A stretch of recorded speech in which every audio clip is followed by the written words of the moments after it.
Muchas gracias por acompañarnos en A Favor y en Contra a Margarita González Gamio y a mí, Jorge del Villar. El día de hoy vamos a hablar de la obesidad, responsabilidad individual o obligación del Estado. Vamos a ver esta cápsula realizada por la producción de Canal 11. El país se enfrenta a la crisis de obesidad más grave en América Latina. El 70% de los adultos mexicanos tienen sobrepeso u obesidad. Lo más preocupante es el crecimiento de la obesidad infantil, ya que 1 de cada 3 niños sufre sobrepeso. México es el primer consumidor de refresco en el mundo. Se consumen 163 litros de refresco por persona al año y los alimentos naturales están siendo reemplazados por procesados y ultraprocesados. Por ello, la Organización Panamericana de la Salud propone una guía para clasificar las comidas y bebidas chatarra con una cantidad excesiva de azúcares, grasas y sodio, dado que los niños con obesidad tienen más probabilidades de desarrollar una serie de problemas en la edad adulta, como cardiopatías, resistencia a la insulina, algunos tipos de cáncer, entre otros. El sobrepeso y la obesidad son prevenibles, pero las políticas, los entornos, las escuelas y las comunidades son fundamentales, pues condicionan las decisiones de padres y niños y pueden hacer que los alimentos más saludables y la actividad física sean la opción más sencilla. Una de las medidas que nuestro país ha impulsado para hacer frente a esta problemática es introducir un impuesto especial a las bebidas azucaradas. Sin embargo, a 3 años del inicio de la aplicación de esta medida, el impuesto sigue siendo un tema polémico. El debate se ha centrado en si el impuesto ha sido una medida solo recaudatoria o si realmente ha ayudado a mejorar las condiciones de salud de la población. Pues ahí está el tema, la información. Nos acompaña Margarita Armando Ríos Peter. Él es licenciado de la UNAM, es economista del ITAM, tiene una maestría en políticas públicas de la Universidad de Harvard y tiene otra maestría de la Universidad de Georgetown en seguridad interior. Fue diputado y fue presidente de la comisión, la Junta de Coordinación Política de la Cámara de Diputados. Y ahora es senador de la República y preside y es miembro y es secretario de una diversidad de comisiones. Bienvenido, Armando. Muchas gracias, Jorge. Muchas gracias, Margarita. Nos acompaña también Bernardo Altamirano. Él es también del ITAM, es abogado, tiene una maestría del London School of Economics en políticas públicas y tiene otra maestría de la Sorbonne de París en Derecho Público. Fue miembro del Gabinete Presidencial Federal como Procurador Federal del Consumidor y recientemente impulsó, es fundador de una organización que protege a ciudadanos y a consumidores. Bienvenido. Gracias por la invitación. Bueno, pues ahorita ya tenemos el tema, ya tenemos los invitados. Somos compañeros de la universidad también juntos. Además, compañeros. Y reconocimiento. Bueno, a ver, la primera pregunta que yo tendría que hacer en este foro, pues más que pregunta, una reflexión. Desde más o menos 2011 se han hecho una serie de cambios a las leyes, a los reglamentos muy, muy profundos. A todos, a la Ley General de Salud, a la de publicidad para el control de los horarios y del contenido, a las escuelas mismas para que hicieran deporte y pusieran bebederos y evitaran el alimento chatarra, y también estos impuestos por ejemplo, el caso de las bebidas. Después de tantísimo que se suena así como un gran paquete, al día de hoy el resultado es tristísimo. La OCDE nos pone como el último lugar, último o penúltimo, ¿no?, de niños, obesidad de niños. ¿Qué ha pasado? ¿Falló todo? ¿No se hizo? ¿Fueron buenos deseos? ¿Qué sucedió? Armando. Bueno, la verdad es que en efecto ha habido una intención medianamente integral de atender que es un problema terrible, especialmente porque condena en el horizonte a que 1 de cada 3 mexicanos tenga el riesgo de tener alguna de estas enfermedades crónico-degenerativas, no solamente obesidad como tal, sino la diabetes, las enfermedades cardiovasculares, en fin, 1 de cada 3 mexicanos en los próximos 20 años corre el riesgo de estar en esa condición. Entonces, tenemos que tomar acciones desde el 2011, como tú señalas. Inclusive antes a mí, cuando era diputado, nos tocó empujar un impuesto a la comida chatarra. Obviamente también involucrábamos en aquella discusión el tema de poner el impuesto a los refrescos. No salió, pero ha habido esfuerzos. Me parece que tienen un principal problema. No han sido lo suficientemente contundentes. Pongo el ejemplo del etiquetado. Cuando uno compara el etiquetado mexicano con el resto de los países, pues es un etiquetado para alguien que verdaderamente sabe de multiplicaciones, de matemática y de álgebra avanzada, porque en realidad te ponen cuántas dosis y tienes que multiplicarlas. Es decir, no es un semáforo fácil, accesible, que la población pueda ver. Y solamente lo pongo como ejemplo porque dentro de todas las políticas públicas que ha habido, la verdad es que la que mejor impacto ha tenido es la del impuesto al refresco, que ya llevamos 3 años con esto y por lo menos datos para el 2014 y el 2015 nos dicen que ha caído el consumo de un 6% para el primer año y de un 8% para el segundo año. Entonces, esa era mi primera reflexión. Bernardo. Yo quisiera empezar justamente con una reflexión más sociológica, porque tu pregunta puede enfocarse también tratando de entender qué es lo que ha pasado en nuestro país en los últimos años. Y al final del día hay que entender que México en las últimas 2 o 3 décadas ha tratado de adentrarse a eso que todos nos enorgullece llamar la modernidad, y que justamente las familias, los hogares mexicanos en esta época han estado obteniendo diferentes benefactores de tecnología, de alimentación, de transportación, que contribuyen a que han transformado sus patrones de vida en estas últimas 3 décadas y que de repente como sociedad no nos dimos cuenta, pero ya empezamos a tener ciertos patrones que nos tenían con un pie en el primer mundo y otros patrones que nos seguían atando a problemas típicos de la desnutrición, de problemas de salud de otra naturaleza, y que justamente la obesidad es un fenómeno que se ha venido intrínsecamente vinculando con este fenómeno de cómo México se ha acercado a la modernidad. Y en este fenómeno creo que no lo hemos sabido entender ni asimilar desde la perspectiva de cómo vincularlo como una solución en las familias y en los hogares mexicanos, por un lado. Por el otro lado, en cómo se vincula con estándares de vida que tengan que ver con movilidad, que tengan que ver con cercanía de los empleos en donde uno está viviendo.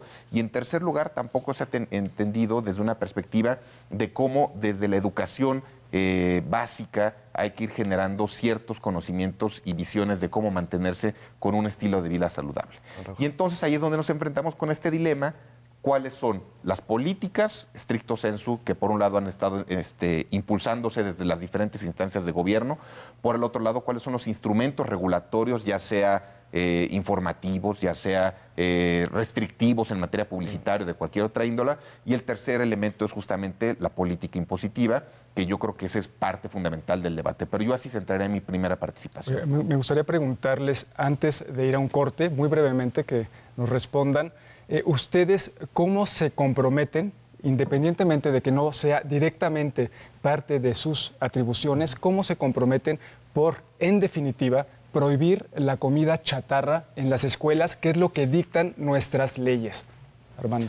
Bueno, yo creo que eso es algo que se tiene que hacer, no hay vuelta de hoja en eso, no solamente porque está en la ley, sino porque lo que estamos condenando es a camadas, a millones de niños hoy, a que tengan una vida sin bienestar, una condición de salud terrible y obviamente una condición preocupante no solamente para el bienestar de ellos en términos de salud, sino para las propias finanzas públicas y la viabilidad del Estado mexicano. Esto cuesta mucho dinero, son enfermedades muy costosas, dolorosas para la gente, pero en los cuales no hay una infraestructura de salud instalada. Entonces, es algo indispensable que tenemos que hacer.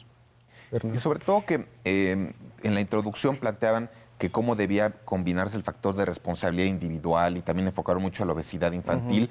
Y aquí sí yo no tengo ninguna contradicción de principio.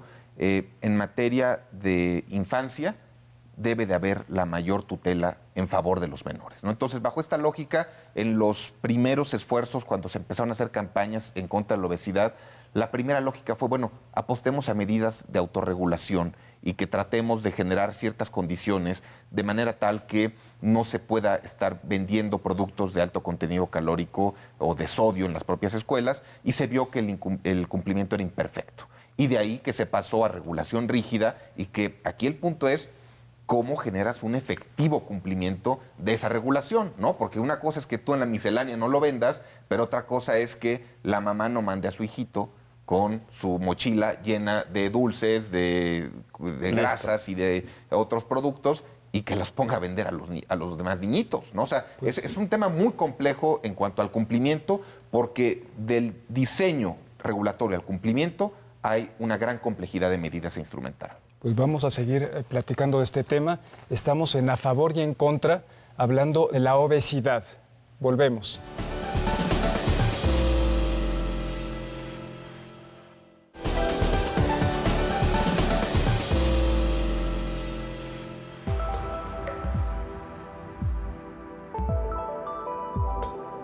Pues porque no comen como deben de ser y comen cualquier tacharra que les hace daño. Y es más fácil comer comida chatarra que una verdura o un caldito. Y además la publicidad ayuda mucho a que se consuman esas cosas. Igual y sí, pero depende de cada quien porque pues puedes tener el hábito de comer mucho, pero pues tú solito te puedes poner un límite. Bueno, los hábitos ahora ya son videojuegos. Y llegan a su casa a estar totalmente sentados viendo la televisión, la tableta, la computadora, los juegos. ¿Creen que es algo normal que esté sentado? Y la vida sedentaria puede ser. Y la cultura también, yo creo, de los papás, como vivimos todos acelerados. Chavitos desde chiquitos que ya están muy gorditos y pues los dejan así los papás.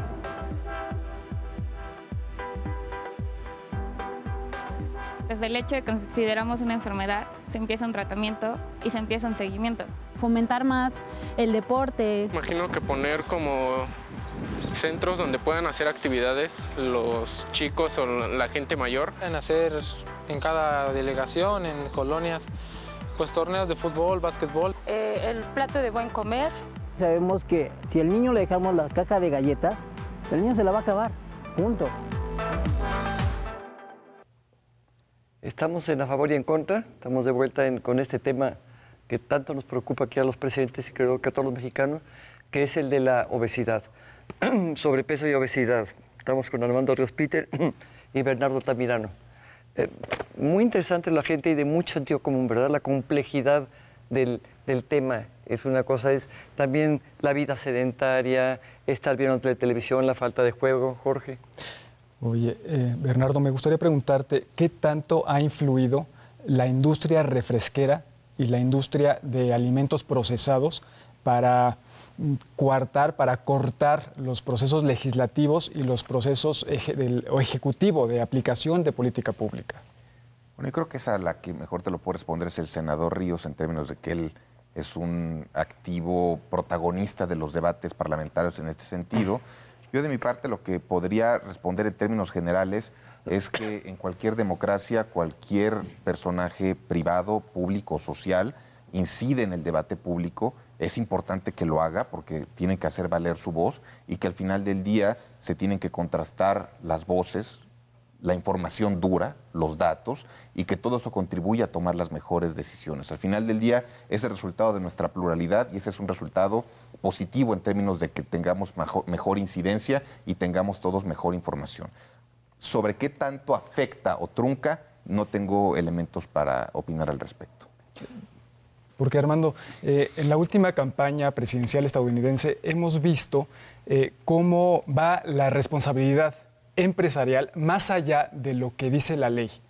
En este caso, ¿qué responsabilidad tiene la industria refresquera y de alimentos procesados? Bueno, hay datos que acaban de salir hace 2 semanas respecto a el financiamiento de parte de 2 empresas de la industria de los refrescos de cola, las 2 más conocidas, ¿no? La Coca-Cola y la Pepsi-Cola, para decirlas, que terminaron mandándole recursos alrededor de 98, 96, no recuerdo, organizaciones no gubernamentales, espacios académicos para pues poder incidir un poco, sesgar, buscar influir en que los refrescos no están relacionados con la obesidad. Este es un dato que salió hace 2 o 3 semanas. Entonces, hay evidencia de que sí hay interés de influir, incidir en quitar, digamos, esto. Yo traje esta solamente para ver de qué estamos hablando. A mí me gusta siempre enseñarles. Estos son 400 mililitros de agua. Estos son 12 cucharadas de azúcar. Es lo que se toma un niño cuando se toma una bebida de estas. Entonces, cuando un papá, cuando una mamá le da en la lonchera, como dices tú, le manda esto, le está mandando 12 cucharadas como si se la estuviera dando en la boca de azúcar. Imaginemos los que toman 3, 4 o las familias que compran 3 litros de refresco para poder acompañar los alimentos día con día. Entonces, obviamente que la industria tiene enormes, importantísimas ganancias. Y pues yo lo que te diría como legislador, a mí me ha tocado ver ya en varios años, pues estudios que salen de escuelas y, digamos, áreas con supuesto renombre, pero que a final de cuentas el investigador, pues muchas veces está pagado por la industria y ese tipo de estudios terminan diciendo que esa correlación entre obesidad y enfermedades o entre refrescos y obesidades, pues no son tan claras. Entonces, usando los datos de Estados Unidos y por lo menos viendo lo que a mí me ha tocado ver, pues sí, la industria es una industria fuerte, es una industria que tiene muchos recursos y donde a final de cuentas lo que está en juego son muchas ganancias, ¿no? A ver, pero lo que pasa es que hace que fue 3 años en donde se manda esa iniciativa por parte del presidente Peña Nieto a la Cámara para tasar a los refrescos, ¿no? Creo que es como con $1. Y entonces se considera muy exitoso porque realmente se empezó a vender menos refresco. Y en algunos casos y sectores de la población se sustituyó por agua, que es el ideal.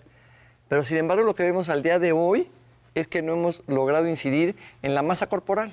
O sea, no era la medida, era medida con fines más bien más recaudatorios que de salud. Es que ese es, desde mi punto de vista, el meollo del asunto en este debate, ¿no? A diferencia de lo que se está debatiendo ahora, hace 2 años y medio, el planteamiento fue diseñar un impuesto con un objetivo de incidencia en la salud pública, así fue el planteamiento, y específicamente en la obesidad. Y desde ese momento nosotros lo que cuestionamos es que es difícil hacer una afirmación tan contundente de esa naturaleza, porque lo que sí se puede decir en términos económicos, y aquí el senador es experto, es decir, que efectivamente un impuesto incide en el consumo final de un producto o un servicio, como fue y como ha sido en el caso del refresco y como sería en cualquier otro bien o servicio en la canasta básica de los mexicanos. Incide en el precio final. Pero de ahí a decir que eso incide en la obesidad y en el sobrepeso y que eso incide en reducir el índice de masa corporal, son 2 cosas completamente diferentes y este es el punto que nunca debe de perderse de objetivo porque este es efectivamente el tema sobre el cual deben enfocarse las políticas para prevenir la obesidad y el sobrepeso. Ahora, esa bomba debe de hacer mal. Bueno, sí, digo, está claro y está médicamente demostrado que estas cantidades de azúcar pues causan un daño al hígado, causan un daño, digamos, por los choques tan fuertes que significan que estés tú continuamente metiéndole esas dosis al cuerpo, termina alterándolo y de ahí vienen enfermedades como la diabetes. Es como si a un motor tú todo el tiempo lo estás empujando, cada 15 minutos lo estás sobrerevolucionando, termina tronándose. Lo pongo como un ejemplo, digamos, práctico, lo que le he escuchado a los médicos. Yo creo que el asunto de criticar al impuesto como un impuesto recaudatorio tiene algo de verdad, ¿no? Y tiene mucho de esta intención de desacreditar la política pública. Hablábamos al principio de la necesidad de una política pública integral. Pensar que el impuesto al refresco por sí solo va a tener un impacto definitorio en la salud, pues sería equivocado. De hecho, el impuesto en su diseño está planteado ¿para qué? Para que pueda generar recursos que permitan invertir en bebederos, que permitan invertir en clases masivamente y con mucha calidad establecidas para que los niños cambien su cultura nutricional, su cultura física, en fin, una política pública que además de todo tiene que ver con lo que hemos dicho, que no se vendan los productos, a qué hora se anuncian, en fin. Y tiene algo de verdad porque el gobierno no ha hecho la parte que le toca y no lo ha hecho bien. Casi 52,000 millones de pesos en 2 años y medio y que ni siquiera tengamos mucha claridad en cómo la parte de bebederos se ha invertido, Sí, que no es tenemos bebederos, bebederos. agua potable, pues es de las grandes críticas que tiene este gobierno. Este gobierno gasta mal. Ha tenido más recursos, pero especialmente en este tema ha dejado que hacer. ¿Qué es lo que ha demostrado el impuesto? Solamente diría, sí, cayó el consumo, 6% el primer año, de 8% el segundo, y hubo sustitución por agua potable, de tal manera que la industria, pues es la industria la misma que vende el agua que la que vende los refrescos. No veo por qué debería sentirse tan molesta. Pero ahí en este Tenemos tema... que ir a un corte. Regresando, platicamos de ese tema. Estamos hablando de la obesidad aquí en A Favor y en Contra.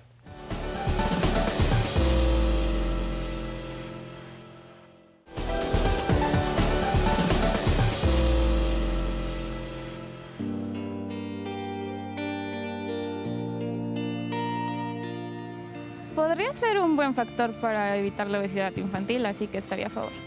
Yo estaría a favor. Yo pienso que sí, sería una buena medida para que ya no se consumiera tanto. Sí.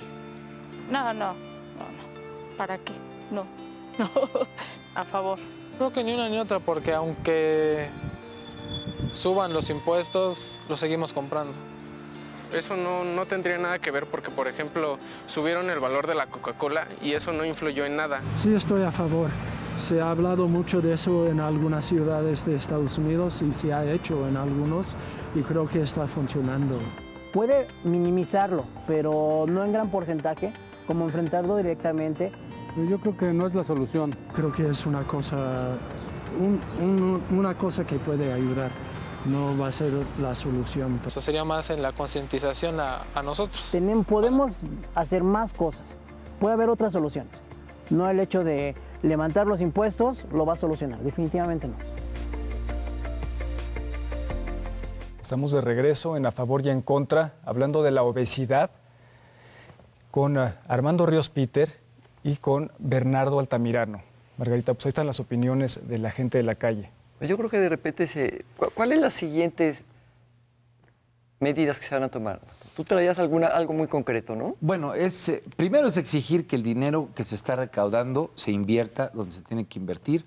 Nosotros pedimos a la Auditoría Superior de la Federación que revise con claridad. Es una masa de recursos muy grande y por lo menos tendríamos que tener un mapa de ruta muy transparente de en dónde se va a invertir para que las comunidades y para que las escuelas tengan acceso a agua potable, tengan bebederos. Digamos, es una parte importante. La Organización Mundial de la Salud ha establecido que para que esto tenga un verdadero impacto tiene que estar entre el 20% y el 50%, es decir, no un peso por litro, sino 2 o hasta 5. Nosotros metimos hace poco una iniciativa para buscar dos cosas. Una, empujar a 2 pesos para poder tener un mucho mayor impacto en la demanda en el consumo, que es lo que la gente dice. Lo que la gente dice, yo estaría de acuerdo. Pero cuando uno les vuelve a preguntar y si les dice, oye, pero si ese dinero no se invierte bien, la gente dice, entonces no. Entonces, aquí me parece que es algo muy sano, muy importante decir, la gente tiene conciencia del problema, la gente lo está identificando como algo positivo y entonces el gobierno está fallando. Entonces hay que dirigir las baterías ahí donde hay una falla estructural, que es, tengo tanto dinero, con toda transparencia le digo a la gente, vamos contra esto y juntos como sociedad en los próximos 5 o 10 años vamos a cambiar de manera radical el patrón de comportamiento de este consumo. Entonces, a mí me parece que este es el gran momento para hacer de los impuestos, o este impuesto, una gran convocatoria de algo que como sociedad no podemos ver que solamente se lo lleve la inercia, sino que digamos todos, padres de familia, autoridades, medios, hacemos una gran campaña para cambiar y que eso que es hoy una condena. 1 de cada 3 mexicanos con este tipo de enfermedades no se convierte en un destino manifiesto y que lo podamos cambiar. Bernardo, tú has escrito que dejando a un lado a los niños, es decir, los adultos, el tema de la obesidad es más un tema de responsabilidad individual que una responsabilidad del Estado. Cuéntanos un poquito de Sobre esto. todo en términos de que necesitamos una infinita mayor información de qué es lo que estamos consumiendo, de cómo tener una cultura más orientada a la actividad física, cómo estar orientados a tomar una serie de decisiones de qué es lo que tenemos que comer y qué es lo que tenemos que evitar comer. Pero yo quisiera nada más regresar rápido a lo que decía el senador, porque creo que ese es el meollo del asunto. Cuando se diseñó y aprobó el impuesto, al final del día, el que promovió la discusión fue la Secretaría de Hacienda. Ni siquiera fue la Secretaría de Salud, cuando en un principio era supuestamente un impuesto vinculado con temas de salud. El Programa Nacional de Obesidad y Sobrepeso salió posterior al impuesto, ¿no? Entonces, para que vean un poco cómo se toman estas medidas, primero salen con la chequera para cobrar y después diseñan e implementan el programa. Entonces, lo que está aquí señalando el senador es muy puntual, porque al final del día tenemos que ser muy claros para qué queremos esos recursos, a qué se van a destinar, están siendo eficientes o no. Y por eso yo creo que como sociedad es muy importante hacer una pausa y hacer una medida de control político, y para eso es el Congreso y para eso es el Senado, sobre el Ejecutivo y exigir rendición de cuentas puntual, quién ha fallado, ¿Por qué las clínicas están funcionando tan mal? En el sentido más amplio, me imagino que en Guerrero las clínicas no deben de ser las mejores de todo el país. Creo que tenemos que hacer un ejercicio de control de qué es lo que está pasando con todos estos recursos, qué es lo que pasa con el tema de corrupción, porque así como se quiere cobrar más impuestos, vemos a exgobernadores con ranchos multimillonarios y todo. Afortunadamente tú tienes una carrera muy transparente y por eso creo que puedes impulsar un mecanismo de control político, pero difícilmente veo que convocar al levantar tributos a la sociedad pueda generar una gran convocatoria. Yo creo que es parte de una nueva forma de entendernos como sociedad. O sea, digamos, recaudar y pedir que cada quien ponga una parte para el erario público significa que dentro del pacto que nos tiene en convivencia creemos en lo que se está haciendo. ¿Qué es lo que tenemos hoy de problema? Que por la corrupción, por los malos manejos, por la falta de eficacia, se ha dejado de creer. Eso no significa que no sea la ruta correcta para juntos todos, diferencias sociales que se tengan o no, pensar en proyectos comunes y poder combatirlos. El tema respecto a la obesidad y respecto a la diabetes es que hoy es una condición de emergencia nacional. La diabetes es la primera causa de muerte en el país. De 5 principales causas, 4 tienen que ver con enfermedades crónico-degenerativas relacionadas directamente con el exceso de peso. Entonces, sí cambió sociológicamente nuestro patrón de comportamiento, pero entonces tenemos que cambiar la forma en la que como sociedad enfrentemos ese tipo de problemas. Entonces, ¿qué se requiere para una política pública? ¿Recursos? Sin duda alguna, para poder dar esas clases, para poder implementar nuevos mecanismos de información, para que los padres se involucren, pues los recursos utilicemos con transparencia. Y creo, cerraría diciendo, este es el primer momento, creo yo, en el que podemos hacer un cambio radical en la forma en la cual convocamos a la sociedad para enfrentar los problemas. Pero ahí entra el factor de la responsabilidad individual que preguntabas, Jorge. Por ejemplo, prácticamente de cada 3 pacientes que son diagnosticados con diabetes, no asumen la dieta ni el tratamiento que le recomienda el médico en su clínica. Entonces, vamos, estás generando un tema de que tal vez la fórmula clínica con la que se están enfocando estos problemas no resultan ser los adecuados para lo que están enfrentando las familias mexicanas, por un lado. Por el otro lado, tienes, dentro de la OCDE somos el país en donde en promedio los mexicanos vamos menos al año a la clínica para temas preventivos, para temas incluso ya de algún tipo de tratamiento de algún padecimiento. Entonces, no hay esa cultura y hay que involucrar esa cultura y sin duda alguna hay que debatir de dónde vienen los recursos, pero también hay que estar debatiendo si efectivamente el Estado mexicano los está gastando de la manera correcta y hacer los mecanismos de control para que también, Armando, es muy importante que se den las cifras correctas de qué es lo que está pasando con este fenómeno. Oye, aunque parezca increíble, se nos acabó el tiempo.